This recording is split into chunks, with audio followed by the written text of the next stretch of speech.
hermanos, hoy quiero hablar de no estar desvestidos. Y seguramente alguno de ustedes cuando escucha esto dirá, pero hermano, yo jamás estaría desvestido o me preocuparía de por lo menos llevar una ropa decente. Y ni en las peores pesadillas, a lo mejor, que de hecho dicen que las hay, pesadillas en donde la gente sueña, que de momento quedan desvestidos. Y se ha dicho que es como una especie de temor inconsciente de ser avergonzado. Pero quiero ahondar un poco más acerca de esta temor al ser desvestidos, que va mucho más allá de una pesadilla, sino que tiene que ver con algo espiritual que la humanidad vivió y que vive cuando no conoce al Señor. Pero que también nosotros tenemos que tener en cuenta para poder entender qué es ser revestidos. Entonces, lo primero que podamos entender acerca de esto es que cuando Dios crea al hombre, Él dice en las Escrituras de que lo creó conforme a su imagen y su semejanza. Sin embargo, sabemos que Dios es luz. Y por lo tanto, al ser Él pura luz, su imagen y su semejanza es luz. Básicamente, cuando Él se manifestó, dijo, sea la luz. Y cuando Él dijo, sea la luz, todas las cosas fueron hechas porque Él se manifestó. Y en esta manifestación de Dios había sabiduría, había poder, había justicia, en esa luz que resplandeció y que creó todas las cosas. Entonces, cuando el hombre fue creado conforme a esa semejanza, para ser la imagen de esa luz. Y cuando estaba en el huerto, el hombre era un ser resplandeciente. Yo creo que incluso resplandecía mucho más que las mismas estrellas. Era un resplandor que salía de su interior.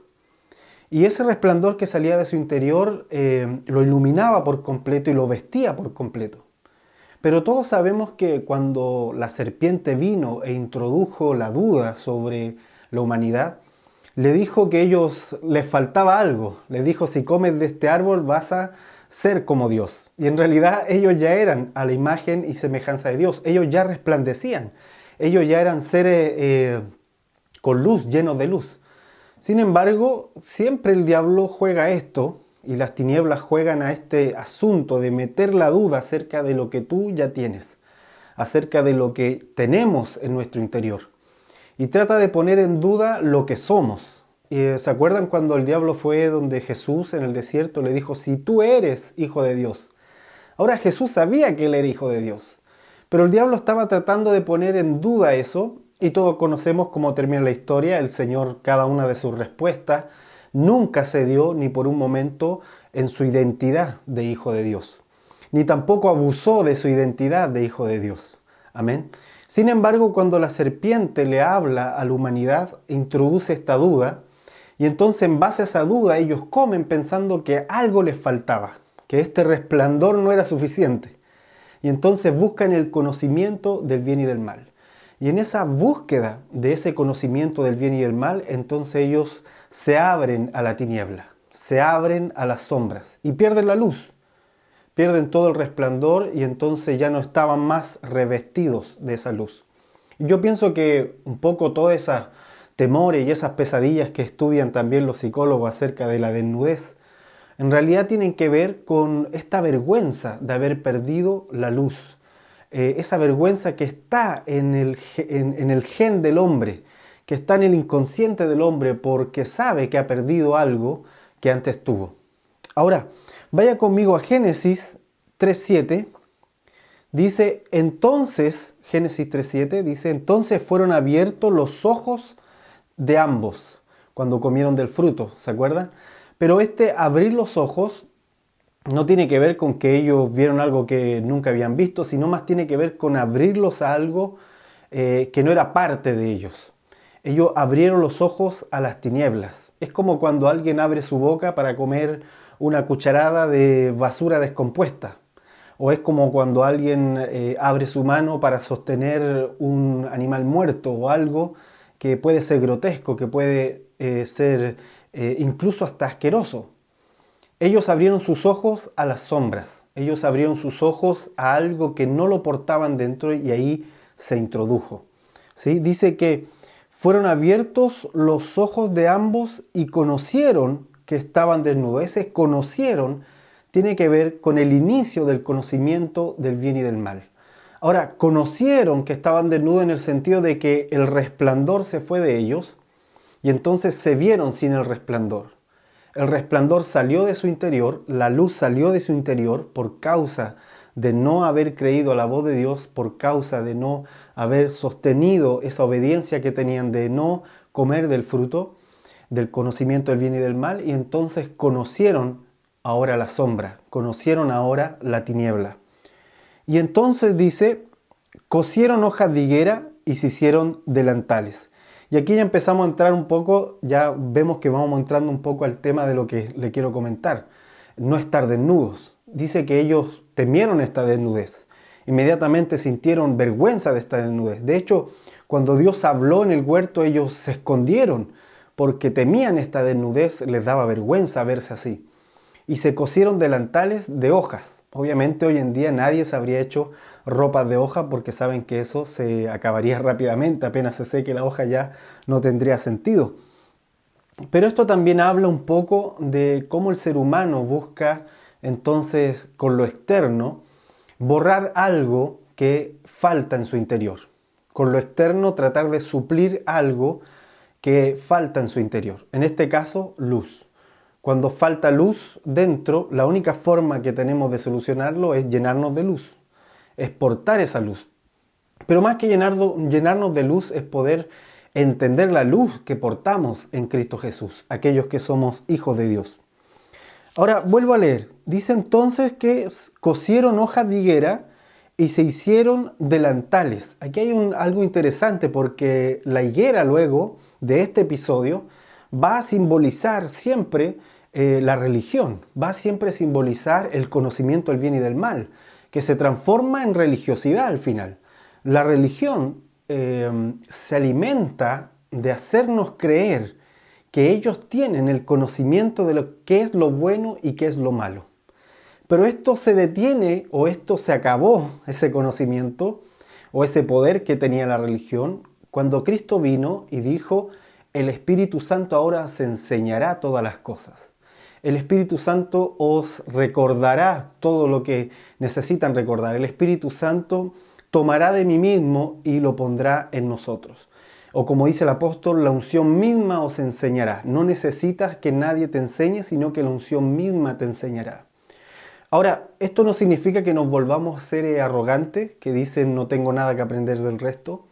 No, no está en esa dirección lo que está diciendo, sino que está en la dirección de que siempre en tu interior va a haber una voz de Dios para guiarte hacia el camino que necesitamos andar.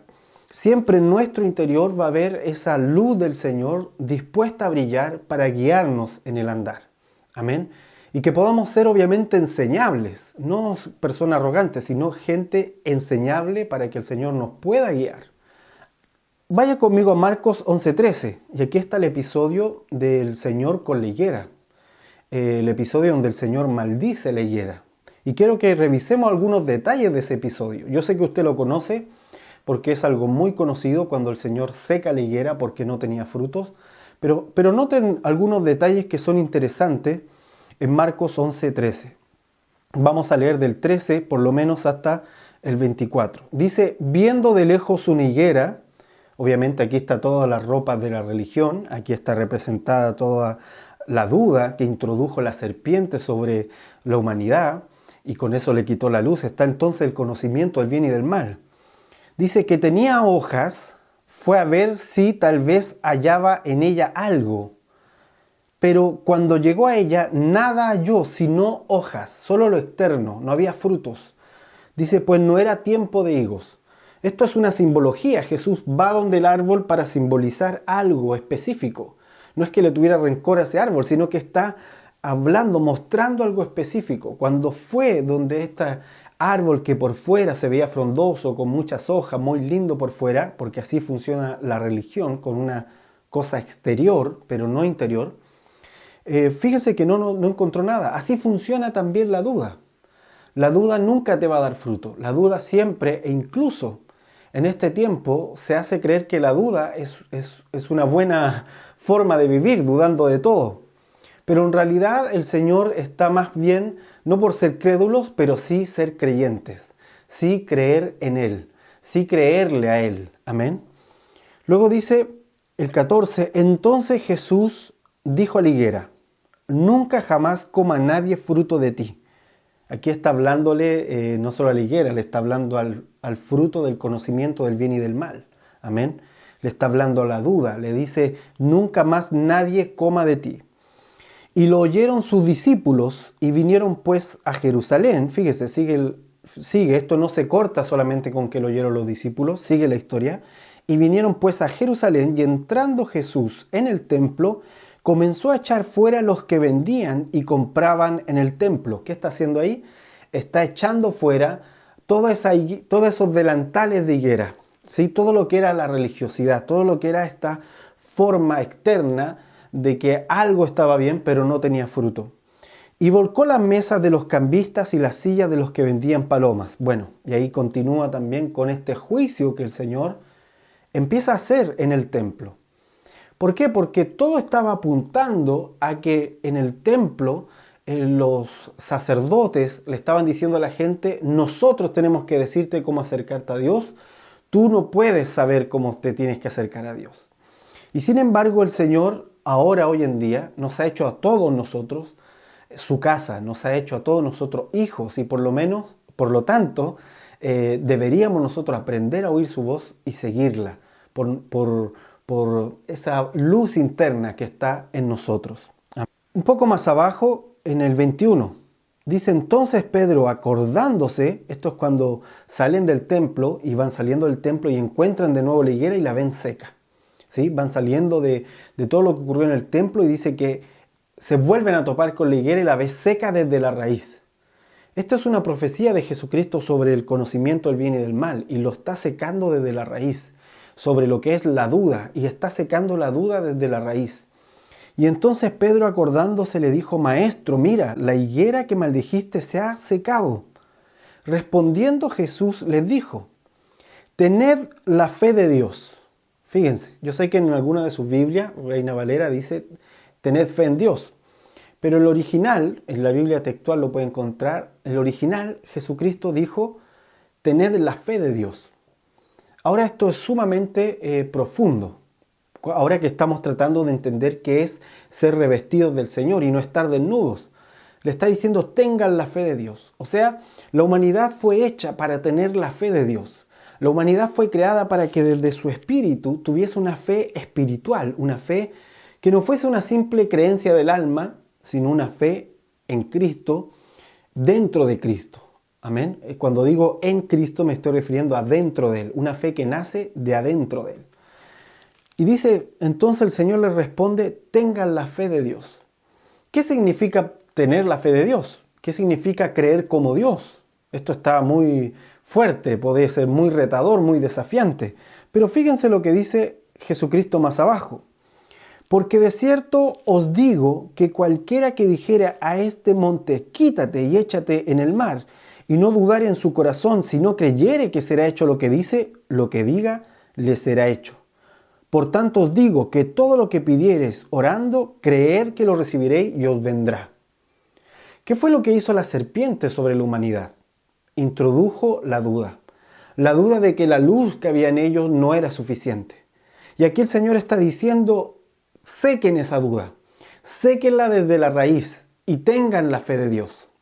Tengan la fe de Dios para que cuando oren crean que pueden recibir lo que están pidiendo. Y sin duda lo recibirán, dice. Si lo creen, sin duda lo recibirán. Y el 25 dice, y cuando estéis orando, si tenéis algo contra alguno, para que también vuestro Padre que está, si tenéis algo contra alguno, perdonad para que también vuestro Padre que está en los cielos perdone a vosotros vuestras ofensas.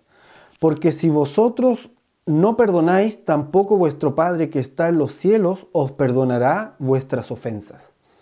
Esto tiene que ver todavía con la fe de Dios. Tener la fe de Dios significa que cuando estoy pidiendo, mi corazón está sano. Tener la fe de Dios significa que no hay duda en mi corazón de que la obra del Señor en mí está completa. De que todo lo que necesito ya está hecho. Y eso implica que cuando siento que alguien me ha hecho algo malo, cuando siento que alguien me atacó, cuando siento que alguien me está oprimiendo, Yo tengo la confianza en el Señor de saber que nada de eso va a afectarme porque mi confianza está en mi Padre. Y eso me permite entonces perdonar. ¿Cuándo a las personas les cuesta perdonar? Cuando sienten que el mal que han recibido ha sido tan fuerte que ha quebrado toda su vida, que ha quebrado una parte importante de su ser, que les ha quitado algo importante de su corazón. Pero cuando tú tienes toda tu suficiencia en Dios, entonces te es fácil perdonar. Porque sabes que aquello que te hicieron, que puede ser muy terrible, que puede ser muy doloroso, que puede ser muy difícil de perdonar incluso, sabes que aún eso es pequeño en comparación con la grandeza de lo que Dios ha puesto en ti. Entonces, tener la fe de Dios implica que creo en lo que Dios ya puso en mí, creo en esa luz que Dios puso en mí. Amén. Y no dudo de eso.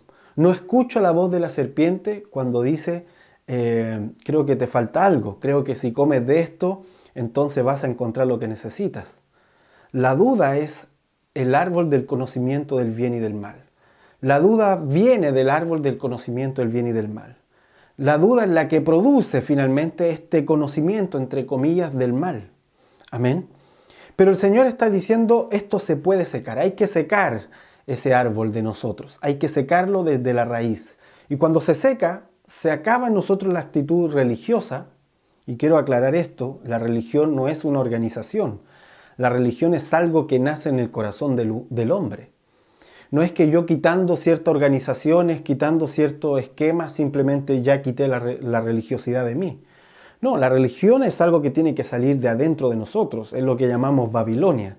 Babilonia tiene que salir de nuestros corazones y nosotros salir de Babilonia también. Amén.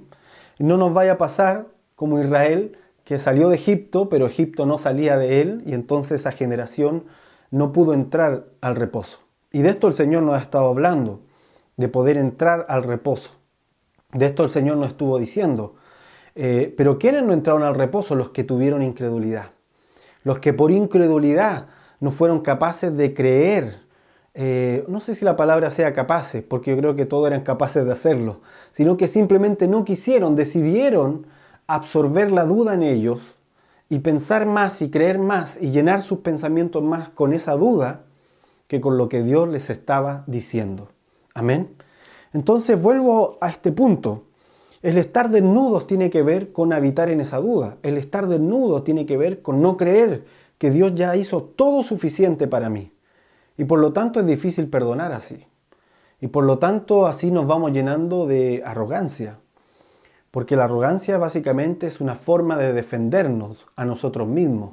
Cuando nos sentimos débiles por dentro, por fuera la gente muestra arrogancia, muestra algo distinto.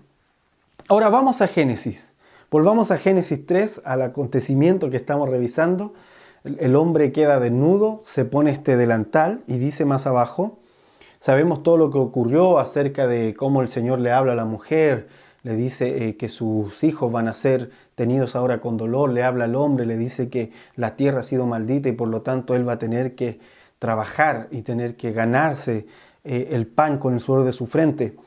Y Génesis 3:21 dice, y Jehová Dios hizo al hombre y a su mujer túnicas de pieles y los vistió. Aquí es interesante porque fíjese que Dios no deja que ellos estén desnudos, sino que pone los recubre de forma temporal. Los recubre con algo provisorio. Y son estas túnicas de pieles. Los viste con la ropa de los animales. Ahora, si tú y yo vamos al momento de la creación, vamos a ver que en el día quinto el Señor hace emerger lo seco. En el día 3, el Señor hace emerger lo seco y salen las semillas. Luego en el día 4 están las luminarias y en el día 5 el Señor hace salir seres vivientes. Durante el 5º y el 6º día salen los animales. En el 6º día, cuando salen los animales también de la tierra, emergen de la tierra los animales, ese mismo 6º día el Señor crea al hombre, pero al hombre lo crea dentro de él. Dios lo creó de adentro de él, al hombre. Y entonces a ese hombre que creó esa idea, esa imagen, ese espíritu, luego lo formó de tierra, amén, de barro, de mortalidad, ¿sí? Pero esa mortalidad no era lo importante porque puso espíritu inmortal en él, puso espíritu eterno. Y este espíritu eterno se alimentaba del árbol de la vida todos los días. Y entonces cuando Dios le quitó esa eternidad al hombre, lo que hizo fue quitarle el árbol para que no comiera, y entonces la mortalidad gobernó sobre el hombre. Y esta ropa de pieles que le está poniendo tiene que ver con eso, con la mortalidad. Lo vuelve a vestir de mortalidad, lo vuelve a vestir como se vestían los animales, con pieles. Fíjense que no lo está vistiendo con algo sofisticado, sino con túnicas de pieles. Y dijo Jehová Dios: he aquí el hombre es como uno de nosotros. Note que no hay una desconexión de ambos versículos, sino que todo es la misma idea, tanto las ropas que le ha puesto como lo que va a decir ahora el Señor. Y dijo Jehová Dios: he aquí el hombre es como uno de nosotros, sabiendo el bien y el mal. Ahora pues, que no alargue su mano y no tome también del árbol de la vida y coma y viva para siempre. Y lo sacó Jehová del huerto del Edén para que labrase la tierra del que fue tomado. O sea, lo soltó a una realidad mortal, a una realidad de mortalidad, a una realidad transitoria. Ya no tenía eternidad dentro de él, ya no resplandecía. Y esa fue la desnudez. De ahí en adelante el hombre va a estar siempre peleando con la desnudez, va a estar siempre en esta contradicción. Y a pesar de que el día de hoy estamos en una cultura que trata de exaltar la desnudez, lo hace por esta misma razón, tratando de olvidarse y de sacar de su mente la vergüenza que implica la desnudez. Porque a ningún niño se le enseña a sentir vergüenza de su desnudez. El niño por sí solo a una cierta edad empieza a sentir vergüenza de su desnudez y busca cubrir su intimidad. Y eso obviamente es lo sano en un niño, el que busque cubrirse. Amén. Pero el punto a lo que voy es que esto vino precisamente porque ya no resplandecía el ser humano como cuando Dios lo creó. Amén. Vamos ahora a 2 de Corintios. 2 de Corintios. Porque ya entendiendo esto, entendiendo la desnudez, podemos apuntar hacia el revestimiento. ¿Qué nos reviste? ¿Qué es lo que nos puede volver a cubrir? Ahora bien, la ropa, curiosamente, toda la industria de la moda es una de las industrias que más contamina, solo por el hecho de que las personas están continuamente buscando revestirse. Se revisten con temporadas, se revisten con ciertas modas, porque la ropa ya no significa solamente cubrirme del frío o cubrirme de lo externo. Ahora la ropa significa, y siempre significó, desde esta pérdida de identidad del hombre, desde esta invasión de la tiniebla en el ser humano, desde que quedó desnudo, la ropa comenzó a significar identidad. La ropa comenzó a significar sentido de pertenencia. Así que cuando una persona está un poco adicta a encontrar diferentes tipos de ropa, en realidad lo que hay es un problema en la identidad. Es el no saber quién soy y por lo tanto tener una necesidad de mostrar algo conforme a ciertas corrientes, digamos, de moda de ese momento. De hecho, hoy en día la palabra moda está muy ligada a identidad. Porque si alguien se pone cierto tipo de ropa, está ligado a lo que esa persona cree. No solo a cómo se ve, sino lo que esa persona cree de sí mismo, lo que esa persona cree acerca del mundo. Incluso la ropa se muestra también incluso como una forma de identificar la edad de las personas. Ahora, ¿por qué ocurre eso? Porque la ropa hoy en día y siempre en su momento, desde los inicios de que el ser humano, digamos, habita esta tierra, ha significado identidad, ha significado sentido de pertenencia, ha significado también el decirnos dónde moramos, dónde habitamos. De hecho, ahora que se acerca las fiestas patrias en nuestro país, hay cierta ropa incluso folclórica en los países. Hay una forma de vestirse según el país donde estoy. Entonces siempre la vestidura ha significado todo esto que le estoy mencionando. Y el hombre se vestía de luz, el hombre se recubría de luz. Así que esa luz respondía a todas estas preguntas, respondía a su pertenencia, respondía a su identidad, respondía a lo que él creía, lo que él pensaba, lo que él veía. Todo tenía que ver con luz. Ahora notemos lo que dice 2 Corintios 5.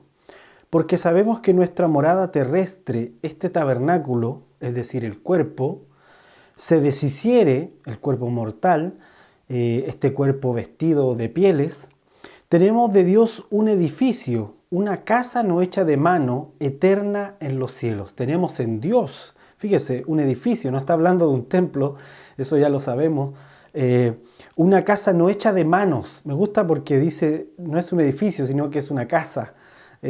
Por todo lo que significa el poder hacer la iglesia en las casas. Es una casa, en este caso, no hecha de manos, eterna en los cielos. O sea, está en los cielos, pero está dentro nuestro.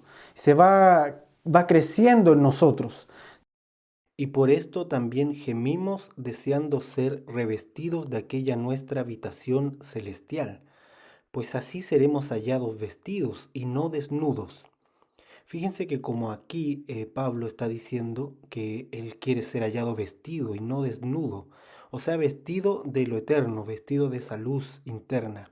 Y luego el 4 dice, porque asimismo los que estamos en este tabernáculo del cuerpo, o sea, este tabernáculo que es el cuerpo, gemimos con angustia porque no quisiéramos ser desnudados, sino revestidos para que lo mortal sea absorbido por la vida. O sea, esa luz, como dice la escritura, que la vida es la luz de los hombres, entonces eso puede absorber todo lo mortal en nosotros. Y esto es una batalla que incluso podemos ver en las escrituras. En esta batalla interna que tenemos por ser revestidos de lo eterno, estamos gimiendo, dice Pablo, estamos gimiendo en el interior con angustia para no ser hallados desnudos, dice. Pero en el 5 dice, más el que nos hizo para esto mismo es Dios. O sea, que Dios nos hizo desde antes de la fundación del mundo para estar revestidos de esta luz, para estar revestidos de lo eterno. Y que nos ha dado, dice, las arras del Espíritu. Quiere decir que nos dio un sello. El sello del Espíritu Santo nos dio una garantía, que es el Espíritu Santo, que va creciendo en nosotros como una luz para que entonces podamos ser revestidos. Y como decía al principio, hay una batalla entonces para que esto se logre. Y podemos ver esta batalla incluso en algunos profetas que lo vieron en visiones. Uno de ellos fue Zacarías. Zacarías 3:3. Dice, y Josué estaba vestido de vestiduras viles y estaba delante del ángel. Y habló el ángel y mandó a los que estaban delante de él diciendo, quitadle esas vestiduras viles. Y a él le dijo, mira que he quitado de ti tu pecado y te he hecho vestir de ropas de gala. Este sumo sacerdote, este Josué era un sumo sacerdote de los tiempos de Zacarías, y obviamente estaba en una condición vil delante del Señor, no solo por él, sino porque Israel completo estaba en esta condición. Y entonces había una batalla espiritual, había una lucha, porque note que aquí está Josué delante del trono del Señor, y más adelante, versículo más adelante, usted podrá revisar después, Satanás lo estaba acusando. Y por esa acusación constante, él continuaba con ropas viles, con ropas de culpa, con ropas por no haberse arrepentido. Y entonces el Señor lo trae delante de su trono y lo cambia de ropas. Y esa batalla es notoria aquí. Y le dice el Señor, quitadle esas vestiduras viles, y a él le dijo, mira que he quitado de ti tu pecado y te he hecho vestir de ropas de gala. Y después dijo, pongan mitra limpia sobre su cabeza. Y pusieron a mitra limpia sobre su cabeza y le vistieron la ropa, y el ángel de Jehová estaba en pie. Como saben, el sumo sacerdote se vestía de una forma especial para poder entrar al lugar santísimo. No se podía entrar simplemente santificado, había que vestirse para el lugar santísimo.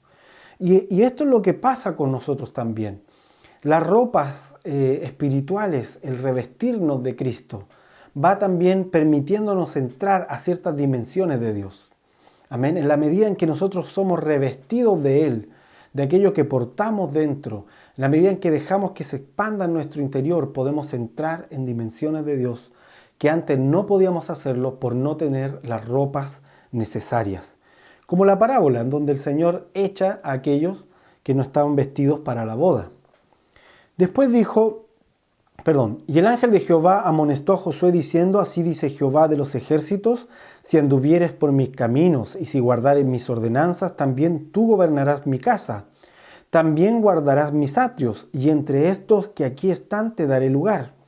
Escucha pues ahora, Josué, sumo sacerdote, tú y tus amigos que se sientan delante de ti, porque son varones simbólicos. He aquí yo traigo a mi siervo el renuevo. Fíjense que la palabra renuevo en su Biblia y en la mía aparece con mayúscula, porque es un nombre, es una persona que se llama renuevo. Y esta persona sabemos que es Cristo. Cristo trajo las ropas nuevas. Cristo trajo el poder volver a tener las ropas de la imagen y la semejanza de Dios, es decir, de la luz. El poder portar esa luz en nuestro interior y empezar a resplandecer de nuevo. Por eso el Señor dice a través del profeta que aunque hayan tinieblas sobre nosotros, habrá luz. ¿Por qué? Porque el renuevo que es Cristo ya está en nosotros para renovar lo que hay en nuestro interior. Amén. Para que podamos dejar de una vez por todas cualquier vestimenta interna de amargura, de tristeza, de soledad y todas estas cosas que se van acumulando en nuestro corazón por la duda, por la incredulidad. Que soltemos aquello, que podamos incluso perdonar, como le dijo el Señor a los discípulos cuando vieron la higuera. Perdonen para que tengan la fe de Dios. Que podamos hacer todo esto y nos quitemos esas ropas viles, que podamos quitarnos las ropas de la culpa, las ropas de un remordimiento que una vez que te arrepientes ya no te sirve. Lo que necesitamos es centrarnos en lo que Dios hizo en nosotros. Y dice, y con esto voy terminando, Primera de Pedro, vaya conmigo a Primera de Pedro 5, versículo 5, dice, igualmente jóvenes, estad sujetos a los ancianos y todos, sumisos unos a otros, revestidos de humildad. Porque Dios resiste a los soberbios y da gracia a los humildes. Esto es, me gusta cómo habla de la humildad, que es parte de este revestimiento. El vínculo del amor es parte de este revestimiento, según lo que dice Colosenses, vestidos también del vínculo del amor, que es el vínculo perfecto. O sea que cuando nos vestimos, el Señor nos estuvo hablando hace unos días, hace un tiempo atrás, acerca del manto de la humildad, de ponernos este manto de la humildad, de ser enseñables para poder entrar en su reposo. Sin embargo, nosotros vemos a nuestro alrededor que, sobre todo en tiempos de crisis, aparece mucha gente que dice tener la respuesta para esa crisis. Aparece mucha gente que dice en la televisión, no, esto es lo que hay que hacer y esta es la forma. Y entonces incluso los gobiernos dicen esta es la solución y con esto vamos a lograrlo. Y pueden haber buenas o malas intenciones. El asunto es que ahí aparece también, se empieza a perder la fe en Dios y se empieza a dudar del Señor y se empieza más a creer en lo que el mundo ofrece. Y es como la serpiente que le dijo a Eva, algo te falta. Esto que Dios te dijo no es tan así. Porque si tú comes, si tú tomas esto, entonces vas a tener lo que te falta. Y sin embargo el Señor dice, no, todo lo que necesitas está dentro de ti. Dios mismo lo puso dentro de nosotros. Y tenemos que ser revestidos desde adentro hacia afuera. La Escritura dice que cuando se construyó el tabernáculo, cuando se hizo el arca del pacto, esta caja que fue recubierta de oro, como el Señor le dice a la Odisea, compren oro refinado en fuego, oro mío. Asimismo el arca fue revestida de oro, pero fue cubierta de adentro hacia afuera. Así nosotros tenemos que ser revestidos desde adentro hacia afuera. Así que hermanos, en los tiempos de la cena con el Señor que tengan en las casas, así que hermanos, en los tiempos que tengas en la presencia del Señor, sigamos gimiendo, diciéndole Señor, revístenos, ponnos ese manto de humildad. Pon en nosotros, Señor, el revestimiento para poder ser hallados con gracia, para no estar pendiente, no poner nuestra identidad en las cosas externas, sino ponerla en ti. Saber que tú defines quiénes somos, tú dices quiénes somos, tú dices lo que necesitamos y que en ti esté puesta nuestra confianza. Así que hermanos, seamos revestidos, seamos bendecidos, como digo yo al final de los videos, pero también seamos muy revestidos.